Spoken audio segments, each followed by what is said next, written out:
ఇక సాయి కృష్ణ కేసులో అజ్ఞాతంలోకి వెళ్లిన హెడ్ కానిస్టేబుల్ అశోక్ నాని జాడ దొరకలేదు.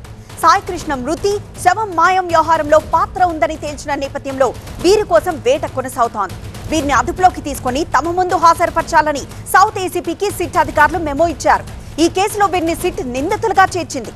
ఇప్పటికే వారిద్దరిని సిపి సస్పెండ్ చేశారు. వాళ్లు దొరికితే కేసు చిక్కుముడి వీడే అవకాశం ఉంది. కృష్ణలంక స్టేషన్లో సిఐ నాగరాజుకు సన్నిహితులుగా ముద్రపడిన 10 మందిపై సిట్ గురిపెట్టింది. వీరిలో ఇప్పటికే నాగరాజు స్నేహితుడు సురేష్ ని ప్రశ్నించి స్టేట్మెంట్ రికార్డ్ చేశారు. టాస్క్ ఫోర్స్ కానిస్టేబుల్ మురళీకృష్ణను రెండోసారి సిట్ పిలిచి విచారించింది. మార్కాపురం నుంచి సాయి కృష్ణను తీసుకొచ్చిన కృష్ణలంక కానిస్టేబుల్ బాబురావును విచారించారు. ఇప్పటికే 2 సార్లు ప్రశ్నించారు. ఈ కేసులో హెడ్ కానిస్టేబుల్ అశోక్ నానితో పాటు ప్రైవేట్ వ్యక్తి అయిన సురేష్ ను సిట్ అధికారులు నిందితులుగా చేర్చారు.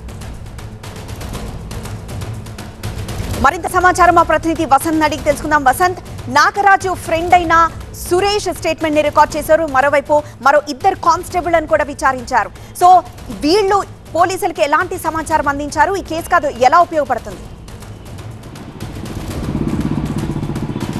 ఇక్కడ చాలా కీలకమైనటువంటి అంశం Sai Krishna missing mystery lockup డెత్గా ఇప్పటికే సిట్ గుర్తించింది. కానీ లాకప్ డెత్ అయిన తర్వాత సాయి కృష్ణ మృతదేహాన్ని ఏం చేశారనే ప్రశ్నలకు సమాధానం రావాలి అంటే కనుక ప్రస్తుతం ఎవరైతే పరారులో ఉన్నటువంటి సిఏ అసిస్టెంట్గా ఉన్నటువంటి అశోక్, అలాగే జంగం నాని మరొక హెడ్ కానిస్టేబుల్ అవుతారు, వీరిద్దరూ దొరికితే తప్ప అసలు ఈ కేసులో ఏం జరిగింది అనేటువంటి చిక్కుముడులకు ప్రశ్నలకు సమాధానం దొరికేటటువంటి అవకాశం అవుతుంది. ఇప్పుడు ప్రస్తుతం సిఏ స్నేహితుడిగా ఉన్నటువంటి ఎవరైతే సాయి కృష్ణ మేనమావతో రాయబారం నడుపుతున్నటువంటి సురేష్ని ఇప్పటికే పోలీసులు అదుపులో తీసుకున్నారు. అతను ప్రైవేట్ వ్యక్తిగా ఉన్నటువంటి సురేష్ ఈ కేసులో ఎందుకు ఇన్వాల్వ్ అయ్యాడనే కొనలో సిట్టు దర్యాప్తు చేస్తూ ప్రస్తుతం అతన్ని అజ్ఞాతంలోంచి విచారిస్తున్నా. అతని నుంచి కీలక వివరాలు రాబట్టింది. కానీ ఈ కేసులో చిక్కుముడులు వేడాలి అంటే కనుక ప్రస్తుతం అశోక్ అలాగే నాని బయటకు వస్తే తప్ప, వాళ్ళని అరెస్ట్ చేస్తే తప్ప అసలు సాయి కృష్ణ మృతదేహాన్ని ఏం చేశారు, ఎక్కడి నుంచి ఎక్కడ తరలించారు, ఇందులో ఎవరెవరి ప్రమేయం ఉంది, ఎవరు ఇందులో ఇన్వాల్వ్ అయ్యారు, మృతదేహాన్ని తీసుకుని వెళ్ళి ఎక్కడ దహనం చేశారు, అసలు సాయి కృష్ణ మార్కాపురం నుంచి తీసుకొచ్చి టాస్క్ ఫోర్స్ పోలీసులు అప్పగించిన తర్వాత టాస్క్ ఫోర్స్ పోలీసులు